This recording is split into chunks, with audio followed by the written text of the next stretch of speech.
Votre fidélité nous honore, Madame, Messieurs, bonjour et bienvenue à votre émission au Semelle chez vous de ce 16 février 2023 où nous allons échanger avec notre invité autour de la gestion du président Félix Antoine Tshisekedi Tshilombo, cette fois-ci dans le secteur économique durant 4 ans. Mais qu'est-ce qui explique le fait que en République démocratique du Congo, les budgets soient élevés, mais le social des Congolais souffre encore? On en parle avec un économiste, il est avec nous sur ce plateau. Également, la question liée à la sécurité dans la partie est de la République démocratique du Congo.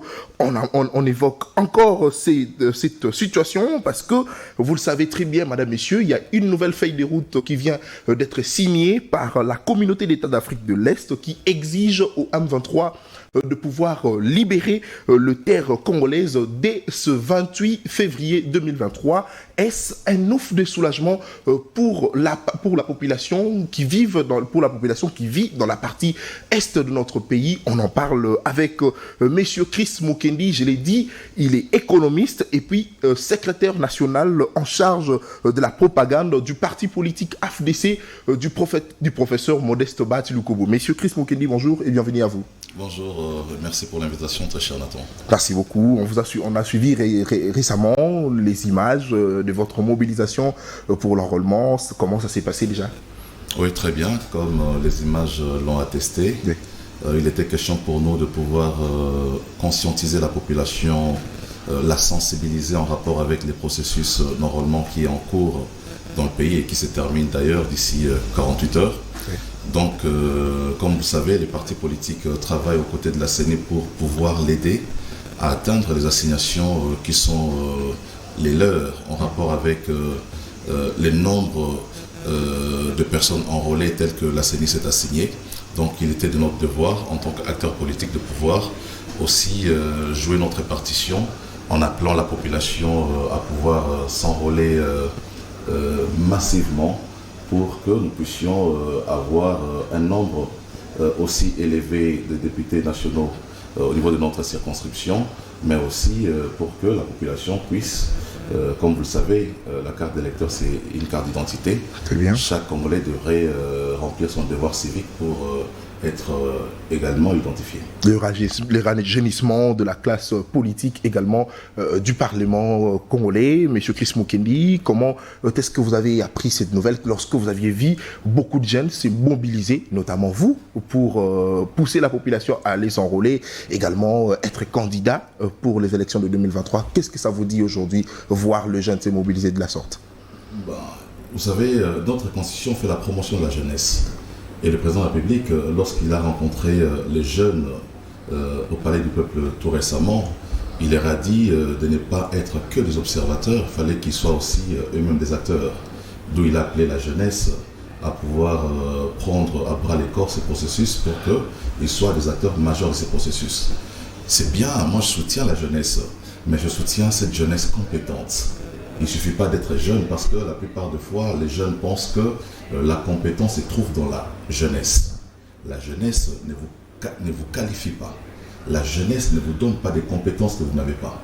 Donc, je suis d'accord pour qu'il y ait renouvellement de la classe politique parce que la Constitution d'abord veut les renouvellements, mais il faut aussi rappeler que les renouvellements ne veut pas dire forcément rajeunissement. On peut renouveler tout en vieillissant cette même classe politique. Très bien. Donc les renouvellements n'est pas forcément les rajeunissements. Très bien. Mais je suis d'accord pour que les jeunes soient très actifs, que les jeunes ruent dans la gestion de la République. Ils ont de l'énergie à donner, c'est très bien. Ils ont leur vigueur à mettre à la disposition de la République. C'est tout à fait correct qu'ils puissent, en rapport avec la Constitution, comme je l'ai dit, être soutenu. Très bien, merci beaucoup, M. Chris Mukendi. Nous entrons maintenant dans le vif du sujet, l'économie de la République démocratique du Congo, 4 ans d'Iran, depuis que Félix Antoine Tshisekedi Tshilombo est président de la République. Est-ce que ce secteur a évolué? Parce que vous êtes économiste, raison pour laquelle nous avons voulu échanger avec vous autour de cette question. Est-ce que ce secteur a évolué depuis l'arrivée de Tshisekedi? Il faut d'abord rappeler ici que notre économie reste jusqu'à ce jour une économie extravertie. Ça veut dire que nous dépendons totalement de l'extérieur. Voilà, une économie extravertie subit beaucoup plus de chocs exogène. Ça veut dire nous subissons des influences de l'extérieur. Lorsque les prix du carburant augmentent à l'extérieur, chez nous ça augmente parce que nous importons le carburant. Lorsque tous les produits manufacturés sont majorés à l'extérieur, chez nous c'est majoré aussi parce que nous vivons que, en tout cas notre balance commerciale renseigne que c'est une balance déficitaire parce que nous importons plus que nous exportons. Donc notre économie est une économie extravertie. Dès lors que nous avons une économie extravertie, il est tout à fait normal que nous puissions à tout moment subir des chocs, des fluctuations en termes des prix sur le marché, mais aussi parfois connaître une instabilité monétaire. Donc, il faudrait maintenant, pour que nous puissions connaître une réelle stabilité, renverser ou changer les paradigmes. Le paradigme qui consiste à ce que nous puissions maintenant exporter plus que nous importons.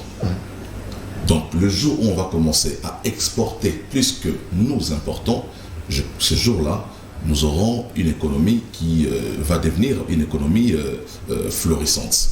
Mais en interne aussi, le chef de l'État a eu à mettre en place des mécanismes pour permettre à ce que nous puissions avoir une économie qui soutient le social, parce que vous savez, les deux sont liés. Justement. Lorsque vous avez une économie faible, le social sera faible.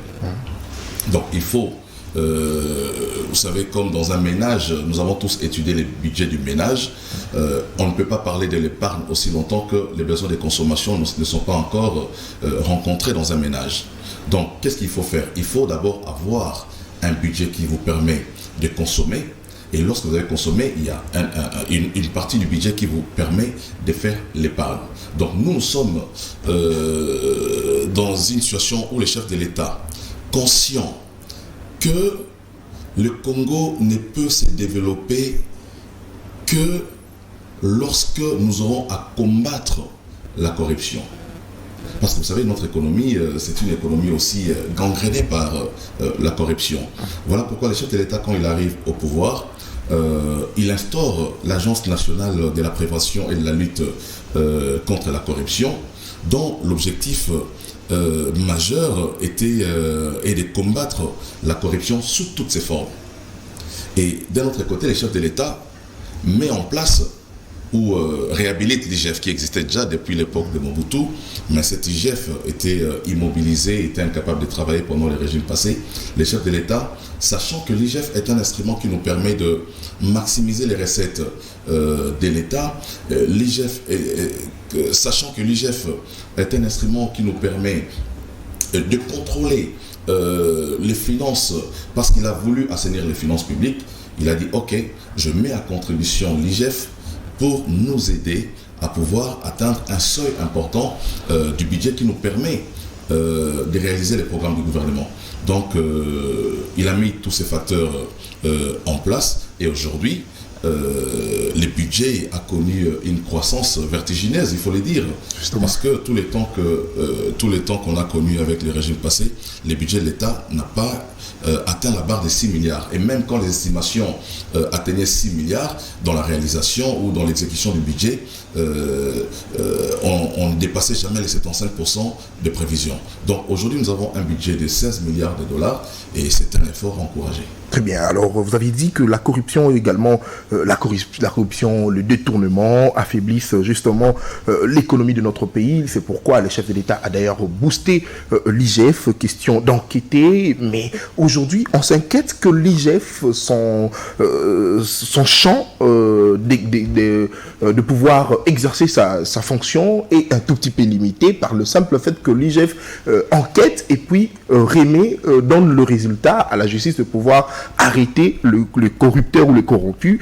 Mais est-ce que vous pensez que le fait pour l'IGF de s'arrêter là ne fait pas en sorte qu'on puisse détecter le vrai corrupteur ou le vrai détourneur de notre pays, où il faudrait cette fois-ci élargir le pouvoir de l'IGF, question de pouvoir arrêter davantage ceux qui détournent? Je crois que lorsque vous lisez le programme d'action du gouvernement Sama Lukonde, il est prévu des réformes au niveau de l'IGF aussi. Je crois c'est pour aller dans le sens de pouvoir donner plus de pouvoir à l'IGF, de commencer une action et de pouvoir l'achever. Jusque-là, l'IGF n'est fait que des constatations en ce qui concerne les détournements. Et ce sont là les prérogatives de l'IGF. Malheureusement, le travail que l'IGF fait n'est pas relayé par la justice. Parce qu'il faut dire que l'IGF ne peut pas se substituer au même moment au service de contrôle des finances publiques et au même moment faire le travail de la justice. Malheureusement, le chef de l'État a eu lui-même aussi à déceler les faiblesses de notre justice.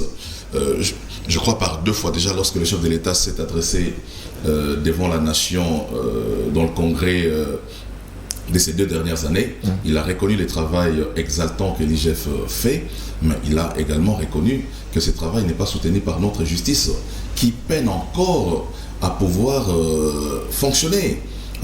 Donc c'est à ce niveau-là que le chef de l'État avait reconnu qu'il fallait non seulement changer des animateurs au niveau de l'appareil judiciaire, mais aussi faire des réformes structurelles qui permettent à ce que cette justice soit une justice qui bannit effectivement l'impunité dans le pays.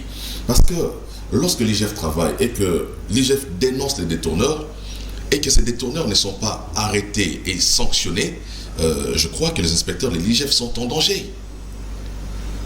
Aligné et son équipe courent un grand danger lorsqu'ils pointent de doigt des personnes qui détournent l'argent et que ces personnes ne sont pas inquiétées par la justice. Et je crois que ça décourage aussi le travail que l'IGF doit faire. Et je crois que le gouvernement doit travailler pour que, effectivement, le travail que l'IGF fait soit un travail qui aille jusqu'au bout et que la justice puisse jouer son rôle. Alors, M. Christophe Mukendi, 4 ans du chef de l'État à la tête du pays, mais le secteur agricole n'a pas marché. On n'a pas constaté, comme les Congolais s'attendaient, de pouvoir voir que le gouvernement puisse se mettre, c'est-à-dire travailler du côté agricole. Question de pouvoir booster ces secteurs, l'élevage également. D'ailleurs, ce sont là, en tout cas, le point fort qui pourront justement apporter un coup de pouce à l'économie de notre pays. Mais on n'a pas constaté cela depuis que Tshisekedi est au pouvoir. Non, je crois dire qu'on n'a pas constaté, c'est dire une demi-vérité. Il est constaté que des travaux sont exécutés de ces points de vue-là, mais seulement c'est à une faible proportion. Moi, je suis de ceux qui croient que le chef de l'État lui-même a eu à le dire, le sol se vengera de nous parce que nous avons beaucoup plus tourné les regards dans le sous-sol, aller chercher des minéraux, alors qu'on peut faire de l'agriculture. Donc il a dit que le sol se vengera de nous dans ce sens-là.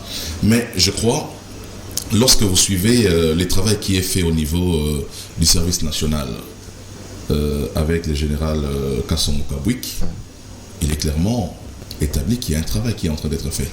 Seulement, c'est un travail qui est fait à faible proportion. Très bien. Lorsque nous avons 80 millions de terres arables, il est clair que le Congo ne peut pas souffrir de faim. Il est clair que le Congo peut nourrir toute l'Afrique. Voilà, il faut maintenant que le chef de l'État avec son gouvernement, qui ont déjà un programme en ce qui concerne l'agriculture, puisse y mettre beaucoup plus de moyens pour que ces programmes puissent bénéficier à tous les Congolais. Je crois que le problème du Congolais aujourd'hui, c'est les ventres.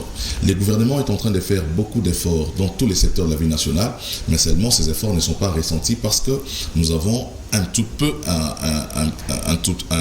petit peu négligé les secteurs de l'agriculture. Comme on dit, ventre affamé n'a point d'oreille. Le fait que les Congolais ne mangent pas à sa faim, ils ne voient pas les travails qui sont exécutés en termes de gratuité d'enseignement. Le fait que les Congolais ne mangent pas, ils ne voient pas les travaux qui sont exécutés en termes d'infrastructures scolaires, hospitalières dans le pays. Le fait que les Congolais ne mangent pas, ils ne voient pas le programme de développement de 145 territoires. Donc je dis, de tous les gouvernements qui se succèdent dans notre pays, on dit toujours l'agriculture c'est la priorité des priorités. Mais je constate malheureusement que aucun des gouvernements qui a été mis en place n'a fait de l'agriculture une priorité qui permet à ce que les Congolais puissent éradiquer la faim. Alors, est-ce que c'est parce qu'on manque aujourd'hui un ministre de l'économie? C'est vrai, Nicolas Kazadi assure l'intérim depuis la déchéance du ministre Jean-Marie Kalumba. Est-ce que c'est parce qu'on manque un ministre de l'économie, c'est pourquoi ces secteurs souffrent aujourd'hui? Non, je ne pense pas que le problème soit l'absence du ministre de l'économie, parce que son intérim est assuré par le ministre Kazadi. Oui. Vous savez, l'État, c'est d'abord l'administration. Malheureusement, chez nous, l'État, nous pensons que l'État, ce sont des acteurs politiques. Il y a une administration qui travaille au ministère de l'économie, qui propose, qui a un secrétariat général, qui connaît mieux les secteurs et qui fait des propositions au ministre. Voilà, donc le ministre qui assure l'intérim aujourd'hui, je pense qu'il est en train de jouer son rôle en attendant que les postes là soient pourvus. Je crois que ça c'est une démarche beaucoup plus politique. La thématique elle est beaucoup plus technique. Très bien. On va s'arrêter à une approche technique. Donc je dis, le problème ce n'est pas la présence du ministre. Dans la mesure où nous avons une administration qui fonctionne, on a un secrétaire général avec tous les services du ministère de l'économie et qui travaille et qui soumet la conclusion de leur travail au ministre intérimaire. Il n'y a pas de souci. Très bien, merci beaucoup madame, monsieur, vous êtes sur Semel 13 Télévision, vous faites bien.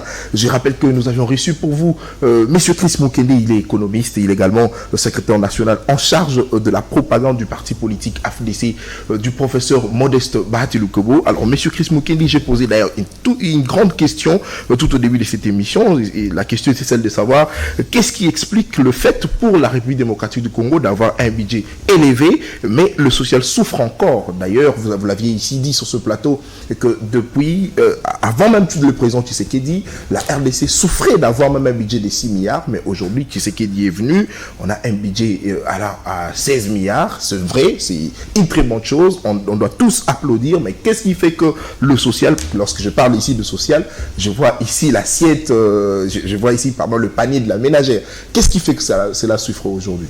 Voilà, donc la question elle est très bonne, mais tout part de la définition que nous donnons au mot social. Est-ce social veut dire manger? Oui. Mais social ne veut pas dire seulement manger.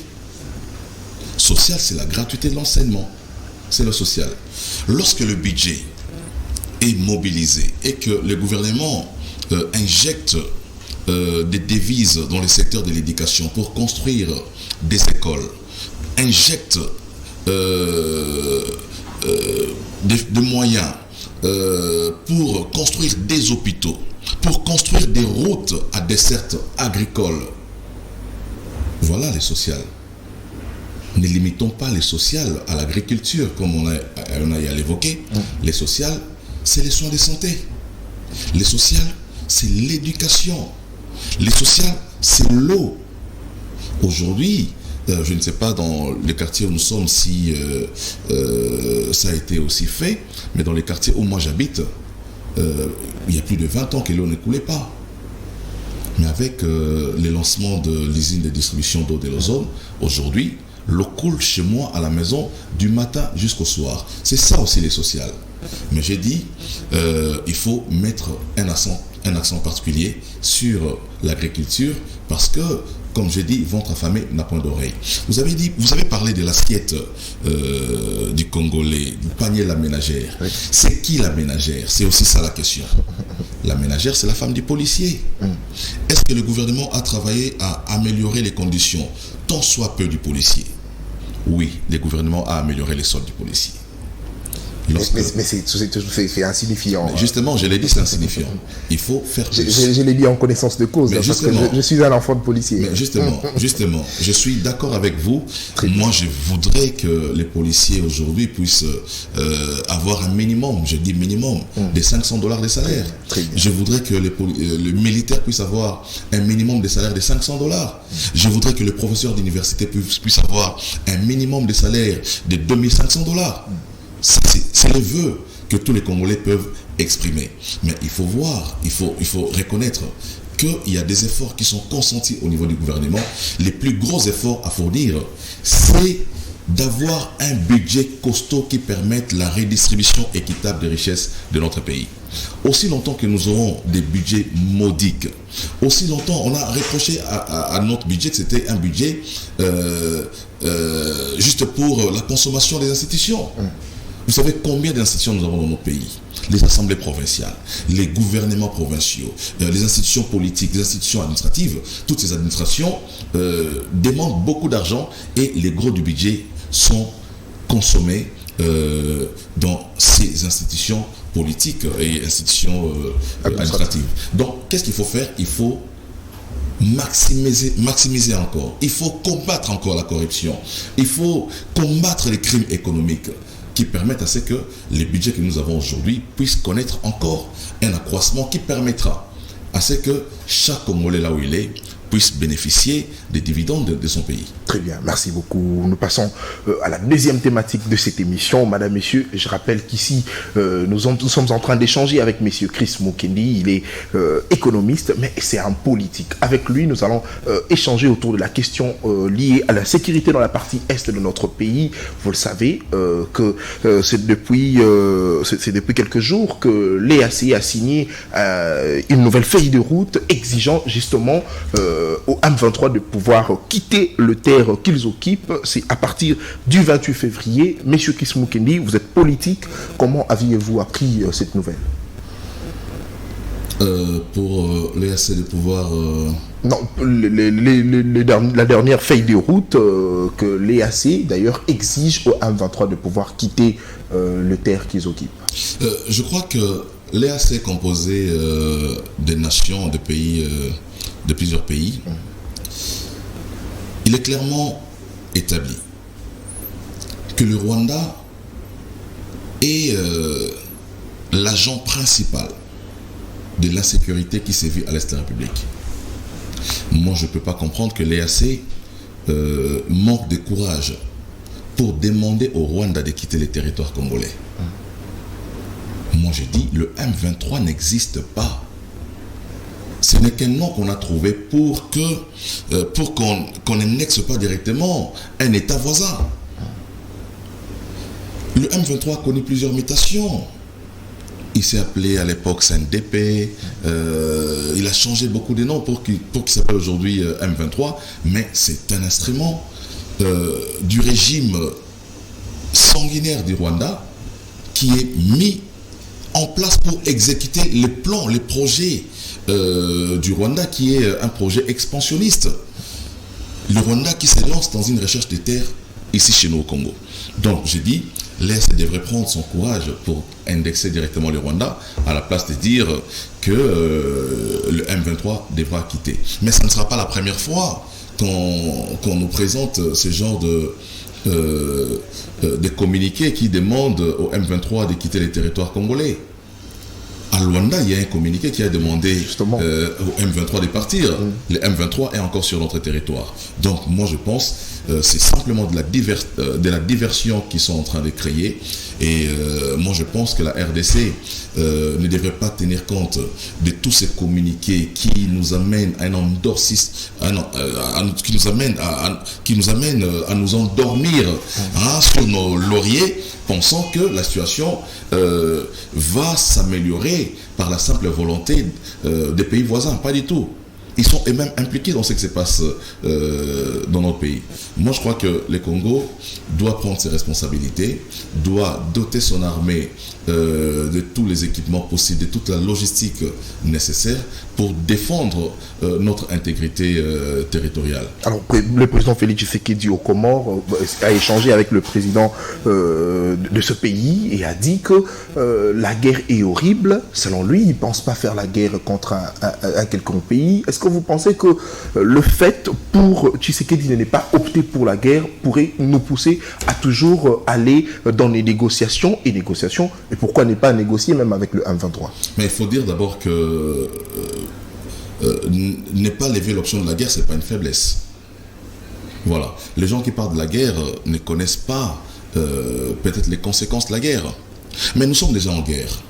Mais nous ne sommes pas dans une sorte de guerre offensive. Je crois que la plupart des Congolais qui demandent à ce que le président de la République décrète le Congo, décrète l'état de guerre, sont dans une approche offensive de la guerre. Mais nous sommes déjà dans une guerre, mais qui est une guerre défensive. Cette guerre consiste pour nous à préserver notre intégrité territoriale. C'est déjà la guerre. Donc il ne faut pas attendre à ce que le chef de l'État dise décrète la guerre, parce que nous sommes déjà en guerre. Voilà, c'est ça la vérité. Mais le chef de l'État connaît aussi les conséquences de la guerre.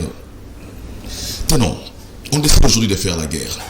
Avec toute la complicité que nous sommes en train de dénoncer aujourd'hui les pays voisins. Parce que l'EAC aujourd'hui, pour la plupart des Congolais, ils considèrent que l'EAC est complice de ce qui se passe. Voilà. On déclare la guerre au Rwanda. On va en guerre contre le Rwanda. Très bien.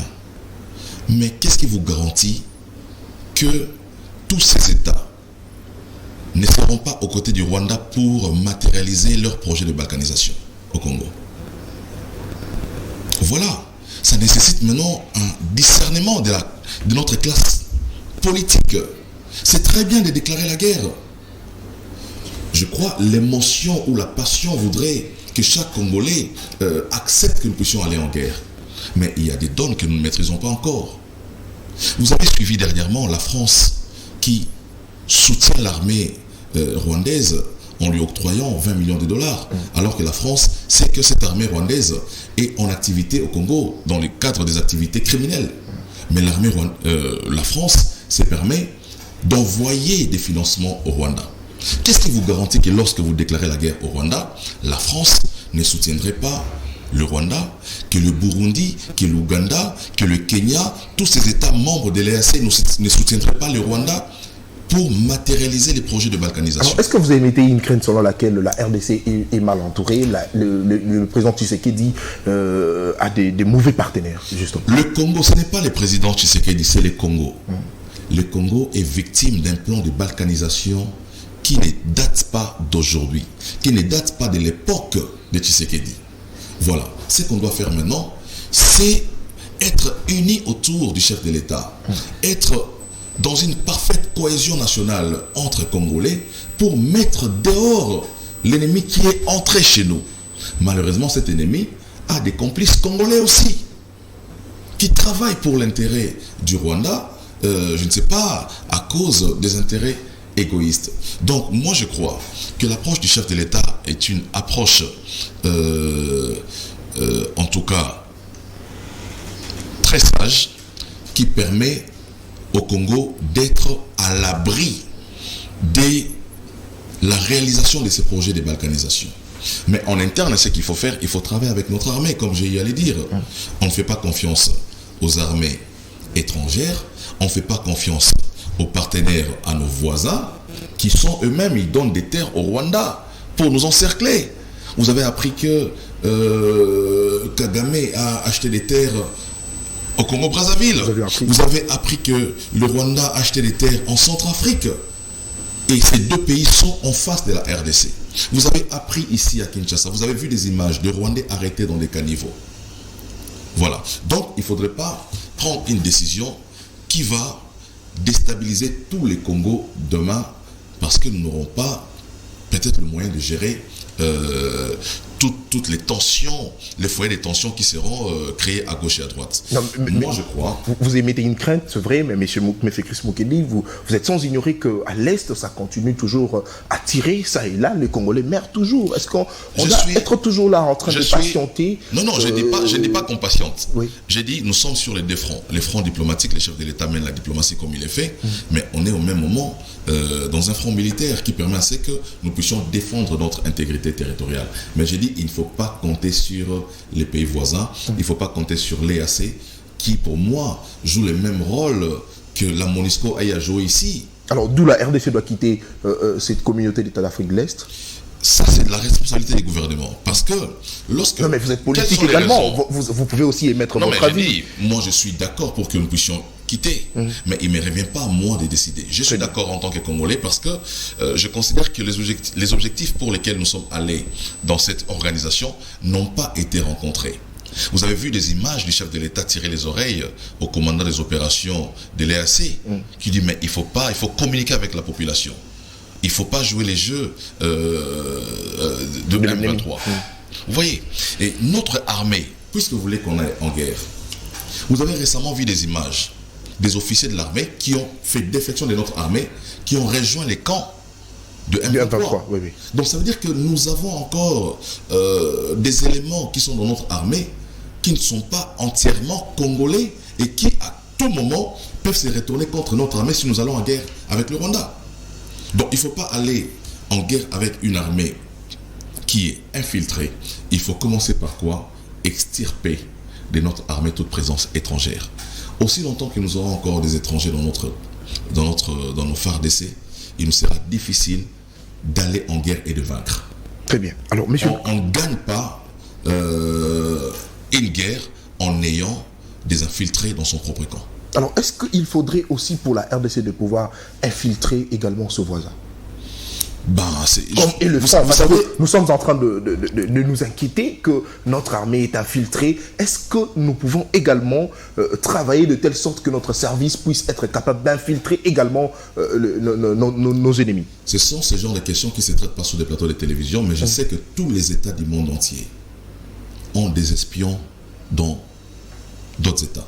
Lorsque vous placez dans un État votre ambassade, l'ambassade joue plusieurs rôles. Très bien. C'est pas seulement un rôle consulaire, c'est pas seulement pour faciliter les dossiers administratifs. Non. Au sein des ambassades représentent des États. Donc au sein de l'ambassade, il y a des agents de l'ambassade qui travaillent et qui parfois prennent des informations sur les pays qui les a accueillis pour mettre à la disposition de leur pays d'origine.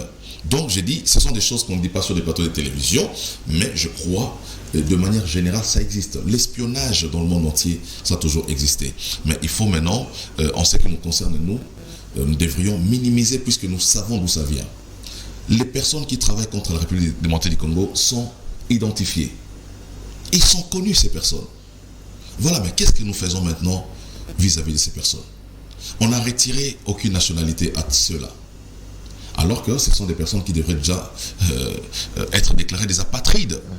Leur retirer la nationalité congolaise. Ceux qui siègent à l'Assemblée nationale, les invalider. S'il faut les mettre en prison, il faut le faire. Voilà, je crois que nous devons passer à la vitesse supérieure pour montrer au Rwanda que nous ne sommes pas un État qui peut seulement encaisser, mais nous sommes aussi un État qui peut prendre des initiatives qui peuvent faire mal au Rwanda. Alors, est-ce qu'il faut encore poursuivre avec des réformes au sein de l'armée? Parce que vous parlez de la filtration au sein de notre armée. C'est vrai, on a vu que le chef de l'État a révoqué que quelques officiers supérieurs. Est-ce qu'il faudrait encore révoquer davantage ou il faudrait sanctionner davantage certains officiers qu'on soupçonne d'être de mèche avec l'ennemi de la RDC? Mais bien entendu, il y a certains déjà qui croupissent en prison. Ils sont nombreux en prison aujourd'hui. Comme je dis, ce sont des dossiers qu'on ne met pas parfois sur la place publique. Mais les réformes, c'est un processus. On n'arrête pas de faire des réformes. On dit, ok, c'est fini avec les réformes qu'on a fait, on s'arrête là. Pas du tout. Les réformes, c'est un processus qui vise tout le temps à améliorer, tout le temps à rendre notre armée meilleure. Et je crois qu'il y a encore des réformes à faire et il faut les faire. Alors vous, du côté Union Sacrée, vous dites toujours que le chef de l'État a toujours tendance à écouter la population. C'est vrai, la population de l'Est a d'abord commencé à exiger la fin de l'état de siège. Cette même population s'est levée d'ailleurs pour traverser la frontière du Rwanda pour aller combattre. Ça, c'est le deuxième fait. Cette même population, aujourd'hui, s'élève à Goma, à Bukavu, et j'ai appris qu'à Kinshasa, le mouvement citoyen vont également s'élever pour manifester et exiger le départ de l'EAC. Est-ce que vous pensez qu'aujourd'hui, au regard de toutes les revendications de la population, Félix Tshisekedi pourrait cette fois-ci écouter la voix du peuple pour essayer de mettre fin justement à cette affaire de l'EAC qu'aujourd'hui, d'ailleurs, on s'inquiète même de sa mission principale sur le terrain congolaise? Vous savez, l'ensemble des Congolais ont voté un chef de l'État qui nous représente tous, qui décide en notre nom, qui agit conformément à la Constitution pour l'intérêt commun. Et le chef de l'État ne travaille pas seul. Il travaille avec des services qui lui donnent des informations et ces informations font que le chef de l'État décide sur le sort du pays. Ces éléments, nous, la population, nous ne les avons pas. Lui, en tant que gestionnaire, il a une vue panoramique de la situation du pays qui lui permet de pouvoir agir. Voilà, donc c'est comme un parent à la maison qui ne cède pas à tous les caprices des enfants. Papa, achète-moi telle chose, papa achète. Papa, donne-moi, papa, donne. Non, pas du tout. Les chefs de l'État, c'est les garants de la nation. Les chefs de l'État, c'est les garants du bon fonctionnement des institutions. Mais aussi, la pression populaire peut faire changer d'avis. Parce que la population qui revendique est dans son droit les plus légitimes garantis dans notre Constitution. Il revient maintenant au chef de l'État de pouvoir évaluer toutes les décisions qui ont été prises en rapport avec la situation de l'Est. Quelles sont des décisions qui permettent à ce que nous puissions maintenir la situation, et quelles sont des décisions qui peuvent être changées dans le sens de rencontrer les points de vue de la population. Voilà, donc il reviendra au chef de l'État de pouvoir lever les meilleures options, mais ça sera des options au bénéfice du peuple congolais. Très bien. Les infiltrations partout, vous avez d'ailleurs évoqué, vous avez même dit qu'il faudrait retirer même la nationalité congolaise à ceux-là qui sont de mèche avec le Rwandais. Monsieur Chris Moukedi, récemment, nous avions suivi le président de l'Assemblée nationale, Christophe Mbosso, qui dit aux députés de pouvoir quitter les groupes armés. Est-ce que ce n'est pas ça une occasion d'ailleurs pour pouvoir savoir ce qui complote contre la RDC à l'Assemblée nationale? Question de pouvoir interpeller, pourquoi pas le président de l'Assemblée nationale, pour qu'il puisse nous dire qui sont ceux-là qui sont de mèche avec le M23. Vous savez, lorsque nous avons eu les dialogues de Sun City, on a mis en place 3 composantes pour siéger dans les institutions politiques du pays. Au Sénat, à l'Assemblée nationale, au gouvernement, et même au niveau de la présidence de la République. Nous avons eu 4 vice-présidents. Nous avons eu une Assemblée nationale composée de personnes qui ont eu à faire la guerre. Et ces personnes, le mandat a été renouvelé. Ces personnes sont connues. Lorsque le chef du corps de l'Assemblée nationale demande à certains députés, pas à tous, de pouvoir quitter les groupes armés, c'est parce qu'ils sont identifiés. Mais lorsqu'ils sont identifiés, devrait-il, en tant que chef de corps de l'Assemblée nationale, parce que j'ai entendu des gens dire pourquoi il ne les cite pas? Non. Il a des informations. Mais ça serait une occasion. Il a des informations, il met à la disposition de notre service de sûreté nationale.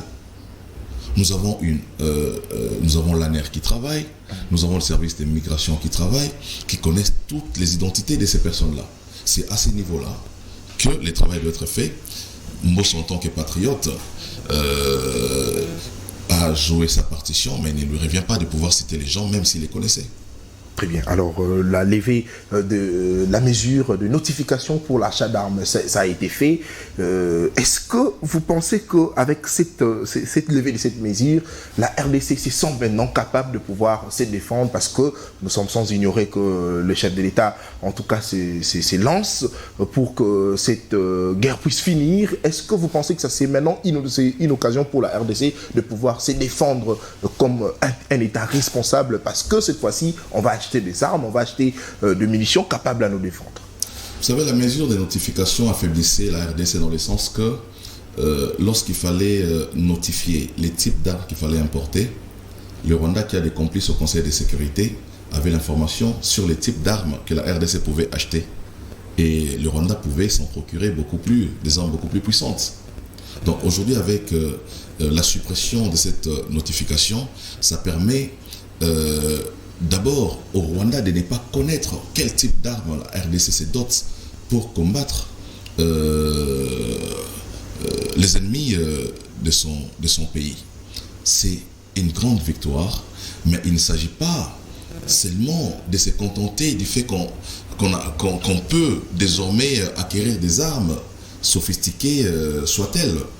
Mais comme j'ai dit, l'état de notre armée, quelles sont les personnes qui vont utiliser ces armes?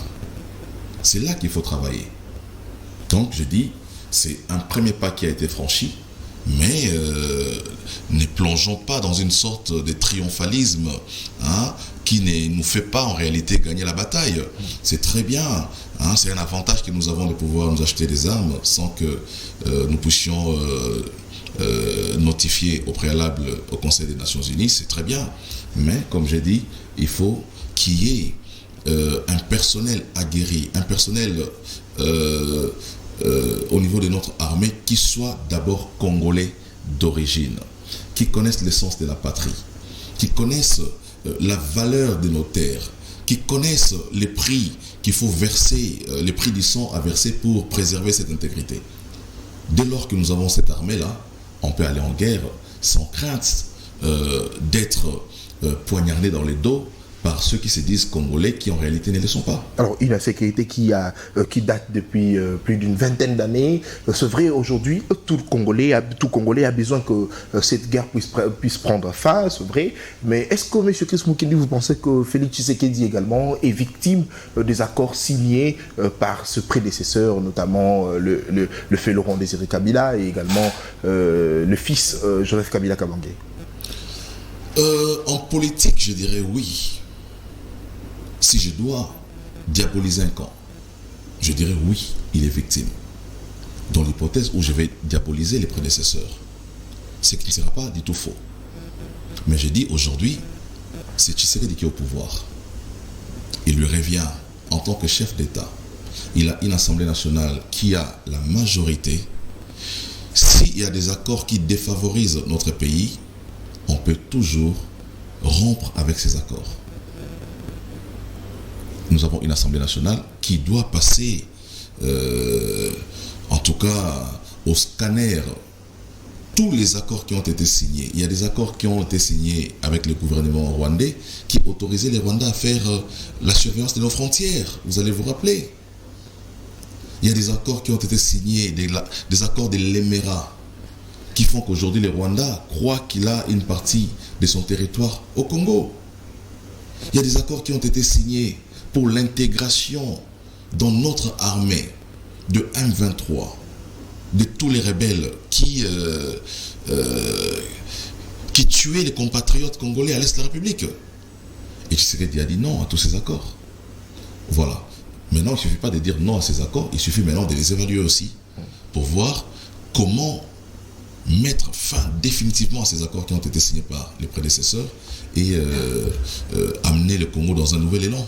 Alors, récemment, le M23 a signé un communiqué selon lequel il serait ouvert à tout échange avec le gouvernement congolais parce que vous émettez une crainte selon laquelle cette feuille de route de l'EAC ne sera pas respectée par ces mouvements rebelles. Est-ce que vous pensez que cette fois-ci, le gouvernement congolais sera contraint à pouvoir négocier avec le M23 parce que Tshisekedi pense que la guerre est horrible et il n'est pas prêt pour faire la guerre avec n'importe quel pays? Vous savez, le M23, chaque fois qu'il a été soumis à la puissance de feu de nos FARDC, produit ce genre de communiqués. Mais en réalité, ce sont des communiqués qui nous endorment. Ce sont des communiqués qui font reculer les FARDC au profit encore de l'envahisseur. Moi, je crois que l'heure n'est plus à ce genre de négociations. J'ai dit, vous dites que le président de la République ne veut pas la guerre. J'ai dit, nous sommes dans une sorte déjà de guerre qui est une guerre défensive. Nous sommes en train de nous défendre. Je parlais de la guerre offensive et de la guerre défensive. Nous sommes dans une guerre défensive qui est légitime pour nous.